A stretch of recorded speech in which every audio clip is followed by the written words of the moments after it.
Hello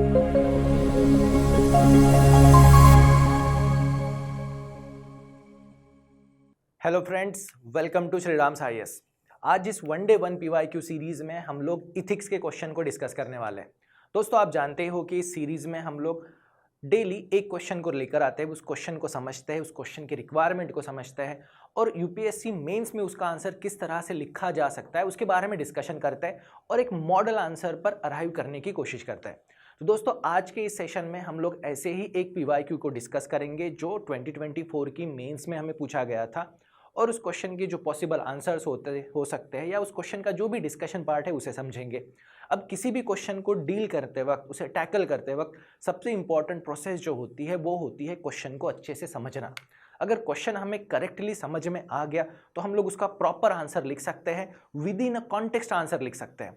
पर अगर हम लोग क्वेश्चन को मिस इंटरप्रिट करते हैं या थोड़ा भी कॉन्टेक्स्ट से ध्यान अगर भटक जाए तो हमारा आंसर पढ़ने में तो सही होगा पर वो यूपीएससी के हिसाब से रिलेवेंट नहीं होगा, और अगर रिलेवेंट नहीं होगा तो हमें मार्क्स नहीं मिलेंगे।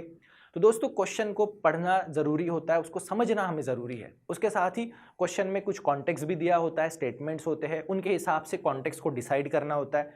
उसके बाद पॉइंट आता है कि क्वेश्चन सिंगल है या उसमें सब क्वेश्चंस है, वो सब क्वेश्चंस को आइडेंटिफाई करना और सारे सब क्वेश्चंस के साथ जस्टिस करना सबसे इंपॉर्टेंट चीज़ होती है। तो दोस्तों, आज इस सेशन में हम लोग ऐसे ही पीवाईक्यू को समझेंगे, उसका मॉडल आंसर क्या होता है उसे भी डिस्कस करेंगे। अब दोस्तों, इस सेशन की मैं शुरुआत करूं उससे पहले मैं आपको बता दूं कि अगर आप मेंस की प्रिपरेशन कर रहे हो, उसमें आपको कोई भी डाउट है, कन्फ्यूजन है, तो आप हमारे श्रीराम आईएएस के मेंटर्स के साथ एक one on one free session को अरेंज कर सकते हैं। इस सेशन में आप अपनी जो भी डाउट्स है उन्हें दूर कर सकते हैं हमारे एक्सपर्ट मेंटोर से डिस्कशन के बाद, और अपनी जो मेंस प्रिपरेशन स्ट्रैटेजी है उसे स्ट्रीमलाइन कर सकते हैं, उसे अप टू डेट कर सकते हैं। उसके लिए दोस्तों, आपको नीचे डिस्क्रिप्शन में दिए हुए लिंक पर अपनी डिटेल्स को फिलअप करना है और इस फ्री ऑफ कॉस्ट अपॉर्चुनिटी का फ़ायदा उठाना है। तो दोस्तों, जल्दी से इस अपॉर्चुनिटी का फ़ायदा उठाइए और चलिए आज के हमारे सेशन के एक क्वेश्चन को देखते हैं, एक पीवाईक्यू को देखते हैं। तो दोस्तों, ये क्वेश्चन हमें पूछा गया था GS4, जो कि मोस्टली इथिक्स के नाम से आप जिसे जानते हो, और ये क्वेश्चन पूछा गया था हमें 2024 की मेंस के एग्जाम में। क्वेश्चन 150 मार्क्स में हमें लिखना है और इसकी वर्ड लिमिट जो है इसकी वर्ड लिमिट जो है वो 150 वर्ड्स है और इस क्वेश्चन का वेटेज 150 वर्ड्स है, यानी 10 मार्क्स होंगे। अब दोस्तों, सबसे इंपॉर्टेंट चीज़, इस क्वेश्चन को हमें केयरफुली समझना है, पढ़ना है, उसको समझना है और उसके हिसाब से कॉन्टेक्स्ट को डिसाइड करना है। और वो समझने के लिए इस क्वेश्चन को ना मैंने ऑलरेडी स्पेस से डिवाइड कर दिया है। एग्जाम में हमें इस तरह से नहीं पूछा जाता, एग्जाम में ये चारों स्टेटमेंट जो है वो कंबाइन होते हैं। मैंने वो अंडरस्टैंडिंग के पर्पस के लिए यहाँ पर एडिशनल स्पेस एंटर कर दी है। अब दोस्तों, ये पहला जो है ये स्टेटमेंट है और ये जनरली क्वेश्चन है। तो यहाँ पर जो स्टेटमेंट होता है वो स्टेटमेंट बेसिकली हमारा कॉन्टेक्स्ट को सेट करता है, कॉन्टेक्स्ट, और उसी कॉन्टेक्स्ट में हमें हमारा आंसर लिखना होता है। तो चलिए इस क्वेश्चन को पढ़ते हैं। दोस्तों, एग्जाम में ये स्पेस नहीं होती है, ये मैंने अंडरस्टैंडिंग के लिए स्पेस रखी है ताकि ये दो सब पार्ट हम लोग डिफरेंशिएट कर पाए। तो क्वेश्चन पढ़ते वक्त आपको एक जो स्टेटमेंट होता है जो कॉन्टेक्स्ट सेट करता है उसे आइडेंटिफाई करना जरूरी है, उसके साथ ही जो बेसिक क्वेश्चन है उसे आइडेंटिफाई करके उसका आंसर लिखना एक्सपेक्टेड होता है। तो दोस्तों, यहाँ पे क्वेश्चन है, the soul of new law Bharatiya Nyaya Sanhita is justice, equality, impartiality based on Indian culture and ethos. ये स्टेटमेंट दिया हुआ है, ये स्टेटमेंट कॉन्टेक्स्ट सेट करता है कि हमें भारतीय न्याय संहिता जो अभी इंडिया ने अडॉप्ट की है, उसके पहले हमारे पास आईपीसी थी, okay, IPC Indian penal code, इसे रिप्लेस करके हमने बनाया है भारतीय न्याय संहिता BNS, जो बेस्ड है जस्टिस, इक्वालिटी और इम्पार्शलिटी। और ये इनकी जो डेफिनेशन आती है कि जस्टिस का मीनिंग क्या होता है, इम्पार्शलिटी का मीनिंग क्या होता है, ये हमने डिफाइन किया है बेस्ड ऑन इंडियन कल्चर और इथोस के हिसाब से।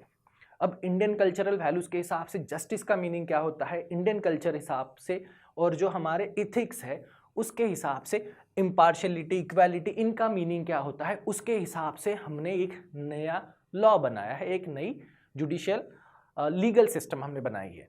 अब discuss this question, keyword discuss. Now they are asking about discuss, it means हमें इसके दोनों साइड कवर करने हैं, सिंपल डिस्कशन करना है जिसमें प्रोज एंड कॉन्स आएगा, कंपैरेटिव आएगा। Okay, then in the light of major shift from doctrine of punishment to justice, इसे फोकस करना है। Doctrine of punishment to justice in present judicial system. अब बीएनएस की जो डॉक्ट्रिन है, जो बीएनएस ने क्लेम की है, वो डॉक्ट्रिन ये है कि अब हम पनिशमेंट से जस्टिस पर शिफ्ट हो रहे हैं। यानी जो प्रीवियस जो जस्टिस सिस्टम है हमारे पास, उसका फोकस जो था वो था पनिशमेंट पे, पर बीएनएस क्लेम करता है कि अब हमारा जो फोकस जो है वो है जस्टिस, ना कि पनिशमेंट। ऑब्वियसली पनिशमेंट उसका पार्ट रहेगा, पर कोर थीम आइडिया जो है वो है जस्टिस। अब दोस्तों इस क्वेश्चन का आंसर क्या हो सकता है? सिंपली इस क्वेश्चन का आंसर क्या हो सकता है, तो हमें यहाँ पे डिस्कस करना है जो मेजर शिफ्ट हुआ है डॉक्ट्रिन के कॉन्टेक्स्ट में।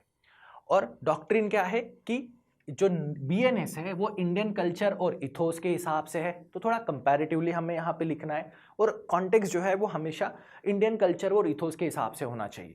तो हम इंट्रोडक्शन में लिख सकते हैं कि जो प्रेजेंट जुडिशियल सिस्टम है, अब प्रेजेंट जुडिशियल सिस्टम के बारे में थोड़ी सी इंफॉर्मेशन हम लोग इंट्रोडक्शन में लिख सकते हैं, जैसे कि प्रेजेंट जो सिस्टम है हमारी, जो हमारा आईपीसी है, ओके, अब ये कॉलोनियल एरा है, कॉलोनियल सिस्टम है जिसे लॉर्ड मैकेले ने बनाया था 1860s में। तो हम ये बोल सकते हैं कि जो लॉर्ड मैकेले जो है, जो इंपेरियलिस्ट पर्सन थे, तो इसको फ्रेम करते वक्त उनके ऑब्जेक्टिव क्या थे? उनके ऑब्जेक्टिव ऑब्वियसली कॉलोनियलिज्म है उससे इंस्पायर थे, जो ब्रिटिश सोसाइटी है, ब्रिटिश कल्चर है, ब्रिटिश इथिक्स जो है उनसे मोस्टली इन्फ्लुएंस थे। तो हम लोग 1816 से जो सिस्टम फॉलो कर रहे थे उसमें कल्चरल और इथिकल इम्पैक्ट जो था वो इंग्लैंड का था, यूके का था, ना कि इंडियन था। और कॉलोनियल है तो कॉलोनियल सिस्टम के हिसाब से सबसे मेजर चीज क्या होती है? सबसे मेजर चीज होती है स्टेट अथॉरिटी। उनको कुछ भी, उन्हें स्टेट अथॉरिटी को प्रिजर्व करना था, और इसका ऑब्जेक्टिव जो था वो था पनिशमेंट। ये पनिशमेंट पे ज्यादा फोकस थी। पनिशमेंट के साथ ही जो आईपीसी है उसका फोकस जो था वो था डेटरेंस पे। तो हम ये इंट्रोडक्शन में डिफाइन कर सकते हैं कि जो आईपीसी है, जो 1860s में जो ब्रिटिश लॉर्ड मैकेले ने जो बनाई थी, तो ये बेस्ड थी ब्रिटिश कल्चर पे, ब्रिटिश इथिक्स पे। ऑब्जेक्टिव था colonialism, preservation of state, state का प्रिजर्वेशन एट एनी कॉस्ट, ये ऑब्जेक्टिव था। दूसरा, पनिशमेंट और डिटरेंस पे इनका ज्यादा फोकस था। अब उस हिसाब से अगर हम बात करते हैं पनिशमेंट के हिसाब से, तो यहां पे क्राइम जो है ना, इसको क्राइम अगेंस्ट क्राउन कंसीडर किया जाता था। क्राइम अगेंस्ट क्राउन, जबकि नॉर्मल सिनेरियो जो होता है वो है क्राइम अगेंस्ट इंडिविजुअल और क्राइम अगेंस्ट सोसाइटी। तो इसी को हम चेंज करना चाहते हैं। तो इसीलिए हमने जो नई सिस्टम हम लेकर आए हैं, भारतीय न्याय संहिता, जिसका फोकस किस पर है? इसका फोकस है जस्टिस पर, इसका फोकस है इक्वालिटी पर, इसका फोकस है इम्पार्शलिटी पर। अब दोस्तों इसमें कुछ मॉरल इथिकल चीजें भी आएंगी, जैसे कि बीएनएस, ओके, भारतीय न्याय संहिता, इसका फोकस किस पर है? भारतीय न्याय संहिता, इसका फोकस है विक्टिम पर, विक्टिम सेंट्रिक है, जिसमें क्राइम जो है, क्राइम को अगेंस्ट स्टेट में नहीं बल्कि अगेंस्ट इंडिविजुअल और सोसाइटी माना जाता है, against individual and society and not alone state. मतलब ओनली स्टेट के अगेंस्ट इसे क्राइम नहीं माना जाता है। क्राइम जो है वो इंडिविजुअल के अगेंस्ट भी है, सोसाइटी के अगेंस्ट भी है। और यहाँ पर जो बेसिक चीजें जो आती है, जो बेसिक फोकस जो है वो है इंडियन कल्चर और इथोस पर, इंडियन कल्चर और इथोस। अब दोस्तों इंडियन कल्चर और इथोस के हिसाब से अगर हम लोग बात करते हैं, तो पनिशमेंट जो है, पनिशमेंट जो है ये दंडा, जिसे दंड हम जो बोलते हैं, पनिशमेंट जो दंड जो है ये लास्ट रिसॉर्ट होना चाहिए। दंड जो है ये लास्ट रिसॉर्ट होना चाहिए। और पनिशमेंट जो है इसका ऑब्जेक्टिव जो होता है, पनिशमेंट का जो ऑब्जेक्टिव होता है वो होता है रिफॉर्मेशन। पनिशमेंट का ऑब्जेक्टिव होता है रिफॉर्मेशन, कि जहां पर हम एक्सपेक्ट करते हैं कि इस पनिशमेंट के थ्रू जो ऑफेंडर जो है वो रिफॉर्म हो, उसके लिए सबसे इंपॉर्टेंट चीज होती है कि उसने गिल्ट को एक्सेप्ट करना चाहिए। जब वो गिल्ट को एक्सेप्ट कर लेगा तब वो प्रायश्चित करेगा। तो जो इंडियन सिविलाइजेशनल टर्म जो है, जो दो टर्म्स हमारे पास आती है, एक होती है क्षमा कर दो और दूसरी टर्म जो होती है वो होती है प्रायश्चित। तो क्षमा फॉरगिवनेस या प्रायश्चित, पनिशमेंट का ऑब्जेक्टिव होता है रिफॉर्म। तो इंडियन बीएनएस सिस्टम जो हमने बनाई है उसका फोकस जो है वो है रिफॉर्म पर। और इसके लिए जो 3 टर्म्स हम लोग यहां पर यूज कर रहे हैं वो होता है जस्टिस। अब जस्टिस यानी न्याय, जस्टिस यानी न्याय। अब दोस्तों यहां पर जो चीजें जो आती है, जो पनिशमेंट जो है, जस्टिस कब होगा? जस्टिस में सबसे इंपॉर्टेंट चीज होती है फेयरनेस, फेयरनेस, और दूसरी इंपॉर्टेंट चीज होती है वो होती है moral correctness, moral correctness of punishment.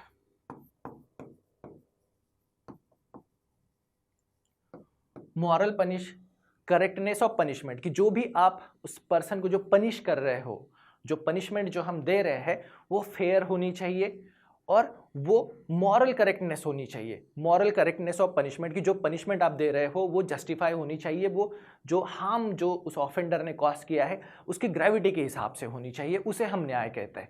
Second part जो हम यहाँ पर देख रहे हैं justice, second one is equality. Now equality of what? अब यहां पर इक्वालिटी का जो प्रिंसिपल है, जो हम लोग रूल ऑफ लॉ में भी पढ़ते हैं, यहां इक्वालिटी का प्रिंसिपल थोड़ा सा चेंज है। यहां पे इक्वालिटी का प्रिंसिपल जो है वो है रिस्पेक्ट फॉर डिग्निटी। अब रिस्पेक्ट फॉर डिग्निटी, तो डिग्निटी किसकी? तो दोस्तों क्रिमिनल जस्टिस सिस्टम में हमें यहां पर याद रखना है कि जो ऑफेंडर जो है वो भी रिस्पेक्ट डिजर्व करता है क्योंकि वो ह्यूमन बीइंग है। तो इनोसेंट टिल प्रूवन गिल्टी तो ठीक है, उसके अलावा जो भी ऑफेंडर है उसे भी डिग्निफाइड ट्रीटमेंट। इसमें अगर इसको ब्रॉडर टर्म में देखें तो ब्रॉडर टर्म ये आती है कि जो प्रिजनर्स है जिन्हें हमने पनिश किया है, चाहे फिर वो हिनॉइस क्राइम क्यों ना हो, रेप मर्डर क्यों ना हो, फिर भी वो जेल में एक डिग्निफाइड ट्रीटमेंट डिजर्व करते हैं। वहां पर हम उन्हें एनिमल्स की तरह नहीं रख सकते हैं। सेम वे जो फूड या बाकी जो फैसिलिटीज होती है तो वो ह्यूमन डिग्निटी के हिसाब से होनी चाहिए। तो यहाँ पर जस्टिस सिस्टम में हम जितने भी स्टेक होल्डर्स इन्वॉल्व है उन सबको यहाँ पे डिग्निटी से ट्रीट करने की कोशिश करते हैं, ये हमारा यहाँ पर ऑब्जेक्टिव है। नेक्स्ट है इम्पार्शलिटी। अब इम्पार्शलिटी में क्या आ सकता है? तो दोस्तों इम्पार्शलिटी जो है वो आती है न्यूट्रलिटी पर। इम्पार्शलिटी जो आती है वो आती है न्यूट्रलिटी ऑफ एडजुडिकेटिंग अथॉरिटी। जो भी एडजुडिकेटिंग अथॉरिटी है वो हमेशा न्यूट्रल होनी चाहिए, किसी तरह के बायसेस नहीं होने चाहिए। ये 3 बेसिक थीम पर हमने बीएनएस सिस्टम को बनाया है। तो दोस्तों इंडियन फिलॉसफी के हिसाब से, इंडियन कल्चर के हिसाब से हमारा यहाँ पर जो ऑब्जेक्टिव जो होता है, हमारा ऑब्जेक्टिव होता है कि हमें सोशल हार्मोनी को रिस्टोर करना है। हमें सोशल हार्मोनी को रिस्टोर करना है और हमारा ऑब्जेक्टिव जो है वो पनिशमेंट नहीं होता है, ओनली पनिशमेंट को इन्फ्लिक्ट करना नहीं होता है, बल्कि जस्टिस या बीएनएस सिस्टम का ऑब्जेक्टिव जो है वो है सोशल हार्मोनी को रिस्टोर करना। अब इसमें बहुत सारे प्रिंसिपल्स है, थेरीज है, उनके हिसाब से हम देख सकते हैं। पर दोस्तों जो कॉन्टेक्स्ट हमें दिया गया है उसी कॉन्टेक्स्ट के हिसाब से हम लोग इस क्वेश्चन के आंसर को फ्रेम करने की कोशिश करते हैं कि जो डॉक्ट्रिन जो है वो पनिशमेंट पर नहीं बल्कि जस्टिस पर डिपेंड है। जस्टिस का ऑब्जेक्टिव है रिफॉर्मेशन, आंख के बदले आंख नहीं, ओके, हाथ के बदले हाथ बिल्कुल नहीं, जान के बदले जान बिल्कुल नहीं है। पनिशमेंट का ऑब्जेक्टिव यहाँ पे, जस्टिस का ऑब्जेक्टिव रिवेंज नहीं होता है। Justice is not a revenge, justice reformation.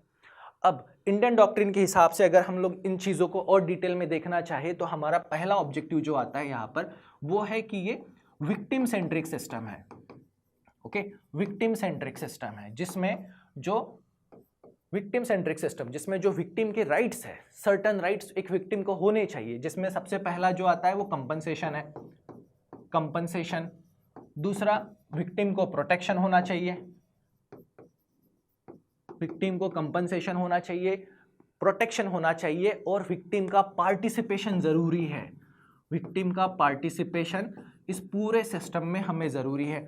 तो हम एक विक्टिम सेंट्रिक सिस्टम बनाना चाहते हैं जिसमें सिटीजन्स को कुछ सर्टन राइट्स भी हो, कंपनसेशन का, प्रोटेक्शन का, उसके साथ ही सिटीजन की जो पार्टिसिपेशन है वो भी हो। और यहाँ पर क्राइम जो है, ओके, इसे ओनली अगेंस्ट स्टेट नहीं माना जाएगा। ओके, स्टेट के अगेंस्ट तो माना जाएगा पर ओनली नहीं, उसके साथ ही क्राइम अगेंस्ट इंडिविजुअल जो विक्टिम है वो, उसके साथ ही क्राइम अगेंस्ट सोसाइटी भी माना जाएगा, या सोसाइटी को उस क्राइम की वजह से जो भी हार्म हुआ है उसे भी यहाँ पे कंसीडर किया जाएगा। तो यहाँ पे सिस्टम जो है उसे हमें विक्टिम सेंट्रिक बनाना है। ये बीएनएस की फिलॉसॉफी है जो इंडियन इथोस और कल्चर के हिसाब से आती है। उसके बाद जो सेकंड जो इंपॉर्टेंट चीज है वो है स्पीडी और एक्सेसिबल जस्टिस। ये सबसे इंपॉर्टेंट है, स्पीडी और एक्सेसिबल जस्टिस। अब स्पीडी और accessible justice, justice delayed, justice denied, ये जो कोट है इसे हम लोग रिड्यूस करना चाहते हैं, हम लोग जस्टिस डिले नहीं करना चाहते। तो जस्टिस डिले इस जस्टिस डिनाइड जो है इसे हमें चेंज करना है, इसे हमें रिफॉर्म करना है। इसके लिए यहाँ पर मेंशन किया गया है स्ट्रिक्ट टाइमलाइन। अब स्ट्रिक्ट टाइमलाइन किसके लिए? तो जो इन्वेस्टिगेशन एजेंसीज है उन्हें एक स्ट्रिक्ट टाइमलाइन होनी चाहिए कि विद इन उस टाइम में ही इन्वेस्टिगेशन कंप्लीट हो। उसके बाद जो चार्जशीट है या जो ट्रायल है उसके लिए यहाँ पर एक स्ट्रिक्ट टाइमलाइन की प्रोविजन यहाँ पर किया गया है। उसके साथ ही जो डिजिटल एविडेंस है जैसे वीडियो रिकॉर्डिंग, ऑडियो रिकॉर्डिंग, उसके साथ EFIR, ऑनलाइन FIR, इनको भी रिकॉग्नाइज करके प्रमोट करने की बात हो रही है कि जो डिजिटल एविडेंसेस है उसको भी रिकॉग्नाइज किया जाएगा, EFIR उसे भी प्रमोट किया जाएगा। और जो नेक्स्ट जो आता है वो है अकाउंटेबिलिटी। अब अकाउंटेबिलिटी किसकी? तो जो पुलिस अथॉरिटी है उनकी अकाउंटेबिलिटी, उनका काम है इन्वेस्टिगेट करना और टाइमली सारी प्रोसेस को फॉलो करना। यहाँ पे अकाउंटेबिलिटी जो है वो पुलिस डिपार्टमेंट की सेट की जाएगी। साथ ही पुलिस डिपार्टमेंट जो सीक्रेसी में काम करता है उसे हमें ट्रांसपेरेंसी को प्रमोट करना है। पुलिस डिपार्टमेंट सीक्रेसी के लिए नोन है पर हमें यहाँ पर ट्रांसपेरेंसी को प्रमोट करना है। ये one of the philosophical objective है BNS सिस्टम का। तो दोस्तों विक्टिम सेंट्रिक है, स्पीडी और एक्सेसिबल होना चाहिए, उसके साथ ही अकाउंटेबिलिटी भी होनी चाहिए। और अकाउंटेबिलिटी में सबसे इंपॉर्टेंट चीज जो आती है वो है ट्रांसपेरेंसी। बिना ट्रांसपेरेंसी अकाउंटेबिलिटी को हम लोग एक्सपेक्ट नहीं कर सकते हैं। नेक्स्ट जो चीज आती है वो है प्रोपोर्शनल और रैशनल पनिशमेंट। ओके, प्रोपोर्शनल और रैशनल पनिशमेंट।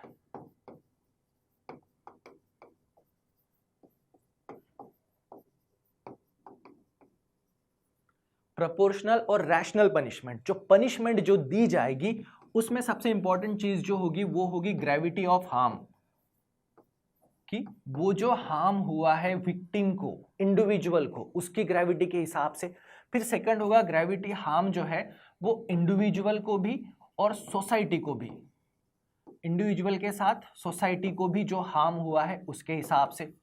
और यहाँ पे ऑब्जेक्टिव जो होगा वो पनिशमेंट का जो है, यहाँ पर सबसे इंपॉर्टेंट चीज जो है वो है possibility of reform. Possibility of reform ये सबसे इंपॉर्टेंट है। दोस्तों यहाँ पे ऑब्जेक्टिव जो है पनिशमेंट का वो डेटरेंस नहीं है या उसको किसी को पेन इन्फ्लिक्ट करना नहीं है, बल्कि उसे रिफॉर्म करना है। क्योंकि ये क्राइम अगेंस्ट सोसाइटी है तो सोशल हार्मोनी हमें मेंटेन करना है, तो हमें रिफॉर्म चाहिए। इस कॉन्टेक्स्ट में हमारे पास बेस्ट एग्जांपल है अंगुलीमाल का। गौतम बुद्ध और अंगुलीमाल वाली स्टोरी आपको पता होगी, जिसमें गौतम बुद्ध अंगुलीमाल को इंस्पायर करते हैं, जिसके बाद वो, जिसने हजारों लोगों का जो खून किया होता है, उसके बाद भी वो सब कुछ त्याग के भिक्षु बन के मोक्ष अटेन करता है। इसके पीछे का जो लॉजिक आता है, उस स्टोरी के पीछे का लॉजिक जो है वो है कि रिफॉर्मेशन, कि अंगुलीमाल जैसा पर्सन जिसने हजारों लोगों की जानें ली थी, डाकू लूटा था, वो भी पर्सन रिफॉर्म हो सकता है, वो भी पर्सन चेंज हो सकता है। तो यहाँ पे जुडिशियल सिस्टम का ऑब्जेक्ट जो है वो है कि जो ऑफेंडर्स हैं उन्हें हमें रिफॉर्म करना है। ओके, तो यहाँ पे पॉसिबिलिटी ऑफ रिफॉर्म, क्या वो पर्सन रिफॉर्म होने की पॉसिबिलिटी रखता है, क्या उसने अपने गिल्ट को एक्सेप्ट कर लिया है, क्या वो उसके लिए प्रायश्चित करना चाहता है, इस पर जो है वो हमारा फोकस है। फिर इसी के हिसाब से जो थर्ड पॉइंट जो आता है यहाँ पे एम्फेसिस जो है वो है रिहैबिलिटेशन पर। अब रिहैबिलिटेशन किसका? तो rehabilitation of offenders, rehabilitation of offenders, उसी के, या हम लोग इसे रिस्टोरेटिव जस्टिस भी कह सकते हैं, रिस्टोरेटिव जस्टिस। रिस्टोरेटिव जस्टिस मतलब क्या? अब जैसे देखिए, अगर हम लोगों ने किसी को पनिश कर दिया है, ऑफेंडर है वो अपनी जेल में जो भी जुडिशरी ने उसे सज़ा दी थी वो पनिशमेंट सज़ा पूरी करके सोसाइटी में वापस आ गया है। अब जब वो बंदा सोसाइटी में वापस आता है तो सबसे इंपॉर्टेंट चीज़ क्या है? सबसे इंपॉर्टेंट चीज़ है उसका रिहैबिलिटेशन, कि वो वापस उसी क्रिमिनल सिस्टम में ना जाए, वो वापस क्रिमिनल ना बने, वो वापस उसी तरह से क्राइम ना करे या किसी दूसरी इलीगल क्रिमिनल लाइन में ना चला जाए। उसके लिए सबसे इंपॉर्टेंट चीज़ जो होती है वो होती है रिहैबिलिटेशन, कि उसने क्राइम किया था, ऑफेंडर था, उसने जो भी सोसाइटी ने अप्रोप्रिएट, प्रोपोर्शनल और रैशनल पनिशमेंट मान के जो उसे पनिशमेंट दी, उसने उस पनिशमेंट को पूरा किया। अब बात आती है कि पनिशमेंट कंप्लीट होने के बाद उसे कैसे ट्रीट करें। उसे भी डिग्निटी के साथ ट्रीट करना है और उस पर्सन को सोसाइटी में रिहैबिलिटेट करना है, उसे सोसाइटी में रिस्टोरेटिव रीइंटीग्रेट करना है। जब हम लोग किसी पर्सन को पनिश करते हैं, उसे जेल में भेजते हैं, तो हम लोग बेसिकली उसे उसकी फैमिली से, उसकी सोशल लाइफ से, सोसाइटी से पूरा कट करके एक आइसोलेटेड प्लेस में रखते हैं जिसे हम लोग प्रिजन कहते हैं। अब प्रिजन उसने पनिशमेंट पूरी करने के बाद अब वो वापस जब सोसाइटी में आता है तो फैमिली के साथ उसका रीइंटीग्रेशन करना, उसको रिहैबिलिटेशन करना। ये जो रिहैबिलिटेशन है इसमें जॉब एम्प्लॉयमेंट भी हो सकता है। बहुत सारे लोग जो सीरियस क्राइम करके आते हैं, पनिशमेंट पूरी होने के बाद भी उन्हें बहुत जगह पे जॉब नहीं मिलती है, तो उनके पास दूसरा चॉइस नहीं होती है और वो वापस क्रिमिनल लाइन की तरफ जाने की कोशिश करते हैं या जाते भी हैं। तो यहाँ पर ऑब्जेक्टिव ये है कि ऑफेंडर वापस उसी क्रिमिनल लाइन में ना जाए, उसी तरह के क्राइम्स ना करे, वो सोशल हार्मोनी को डिस्टर्ब ना करे। तो यहाँ पर फोकस जो है वो है रिहैबिलिटेशन ऑफ ऑफेंडर, उसके साथ ही उसका रीइंटीग्रेशन विथ हिज फैमिली। तो फैमिली से कंप्लीटली डिस्कनेक्ट नहीं, तो फैमिली के साथ टाइम स्पेंड करना या फैमिली के साथ उसे ज़्यादा टाइम देना या फैमिली से उसे कैसे कनेक्ट रखा जाए, इस पर भी यहाँ पर फोकस है। तो दोस्तों यहाँ पर आप देख रहे हो ये पूरी नई चीज़ें हैं। रिफॉर्मेशन हो गया, रिहैबिलिटेशन हो गया, उसका रीइंटीग्रेशन हो गया सोसाइटी पे। तो ये सारी चीज़ें जो है वो सोशल हार्मोनी के लिए है, कि ये पर्सन अगर सोसाइटी में रहेंगे तो ये वापस सोशल हार्मोनी को डिस्टर्ब ना करे, इसलिए हमें इनका रिहैबिलिटेशन और इनका रीइंटीग्रेशन विद देयर फैमिली बहुत ज़रूरी है। तो इस कॉन्टेक्स्ट में दोस्तों इस तरह से पूरी बीएनएस सिस्टम जो है उसे बिल्डअप करने की कोशिश की जा रही है। और ये जो बीएनएस सिस्टम है जो क्लेम करती है कि हमारा शिफ्ट जो है वो पनिशमेंट नहीं है, जुडिशियल सिस्टम का ऑब्जेक्टिव पनिशमेंट नहीं है बल्कि जस्टिस है। और यहाँ पे जस्टिस को कंफ्यूज मत करना, justice is not a revenge, justice is reformation.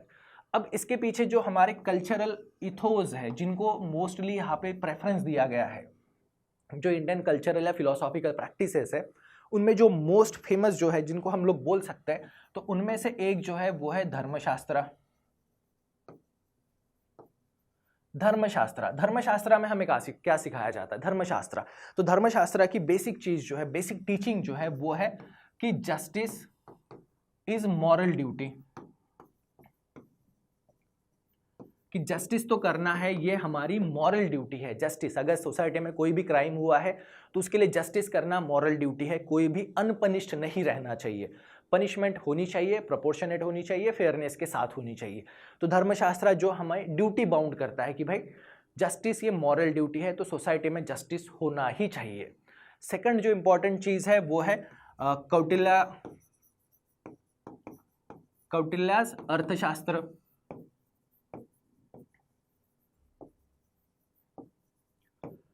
Kautilya's अर्थशास्त्र किस चीज को टीच करते हैं? अर्थशास्त्र में कौटिल्य की जो टीचिंग जो है वो किस डायरेक्शन में हमें इनकरेज करती है? तो कौटिल्य की अर्थशास्त्र है, इन्होंने फोकस किया है proportional justice, proportional punishment,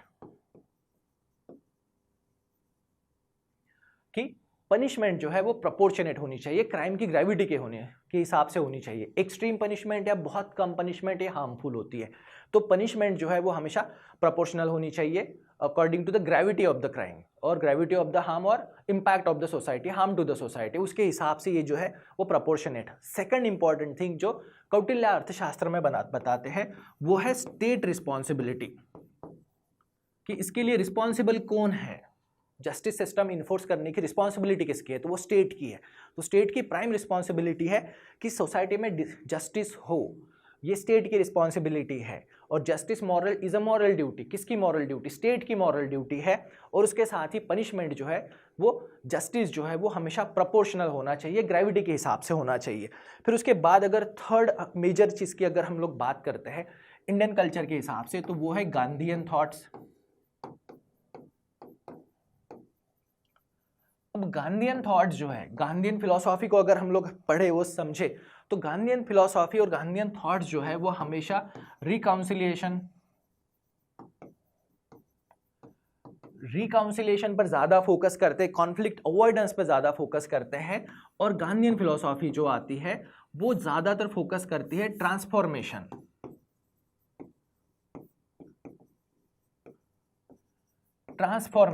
okay, जिसके लिए हम लोगों ने वर्ड यूज किया था रिफॉर्मेशन। गांधीयन फिलोसॉफी बिलीव करती है कि पर्सन में ट्रांसफॉर्मेशन होना चाहिए और जो भी कॉन्फ्लिक्ट है, जो भी क्राइम्स है, उसमें रिकाउंसिलेशन होना चाहिए। रिकाउंसिलेशन में हम लोग यहाँ पर एक चीज भी मेंशन कर सकते हैं कि अभी जो मीडिएशन प्रोसेस है, आर्बिट्रेशन प्रोसेस है, काउंसिलिएशन प्रोसेस है, उस पर भी बीएनएस जो है अभी ज्यादा फोकस करता है। तो उस कॉन्टेक्स्ट में भी ये इंपॉर्टेंट है कि गांधीयन थॉट के हिसाब से क्रूअल्टी नहीं होनी चाहिए पनिशमेंट में ट्रांसफॉर्मेशन ऑब्जेक्टिव, रिफॉर्मेशन ऑब्जेक्टिव होना चाहिए। उसके साथ ही जो रिकाउंसिलिएशन है, रिकाउंसिलिएशन जिसे हमने बोला rehabilitation in society and integration with family, ये जो चीजें हैं इन पर फोकस करता है। तो ऐसे बहुत सारे इंडियन कल्चरल थॉट्स है जिनको हम लोग आज के बीएनएस के साथ कनेक्ट कर सकते हैं। तो दोस्तों इस पूरे ऑब्जेक्ट, ये जो हमने डिस्कशन किया है, तो इसको पहले फिर से पूरे क्वेश्चन को पढ़ते हैं, उसके हिसाब से आप इसका कंक्लूजन लिख पाओगे कि हमने जो भी डिस्कशन किया है वो क्वेश्चन से रिलेवेंट है या नहीं है। तो इसमें the soul of new law, Bharatiya Nyaya Sanhita, BNS is justice, equality, impartiality. Equality, dignity to all including offender, okay, जो जेल में इनमेट है उसको भी डिग्निफाइड ट्रीटमेंट होनी चाहिए। Then justice, justice is objective, यहाँ पे पनिशमेंट नहीं है, ओके, पनिशमेंट या डेटरेंस नहीं है, बल्कि क्या है, वो सोशल हार्मोनी को मेंटेन करना है। और यहाँ पे पनिशमेंट जो है वो लास्ट रिसोर्ट होता है, ऑब्जेक्टिव है रिफॉर्मेशन। पर्सन ने जो गिल्ट है उसे एक्सेप्ट करना है और उसने उसका प्रायश्चित करना चाहिए, वॉलंटरी। अब discuss in light of major shift from doctrine of punishment to justice in present judicial system. Present judicial system colonial era based है, लेट्स से कॉलोनियल इथिक्स और जो कल्चरल वैल्यूज है उसके बेसिस पर है, जहाँ पे क्राइम अगेंस्ट क्राउन को फर्स्ट प्रायोरिटी दी जाती है, जबकि हम यहाँ पर क्राइम अगेंस्ट इंडिविजुअल और सोसाइटी को प्रायोरिटी देने की कोशिश कर रहे हैं। तो दोस्तों इस तरह से आप इस क्वेश्चन का कंक्लूजन लिख सकते हो। आई होप कि ये सेशन आपको इंटरेस्टिंग लगा होगा, वैल्यूबल भी लगा होगा, और इसके हिसाब से आप एक आंसर जो है, अप्रोप्रिएट आंसर जो है इस क्वेश्चन का लिख सकते हो। तो दोस्तों आज के सेशन में बस इतना ही। Thank you very much. See you soon with next POIQ। Till then best of luck. Thank you.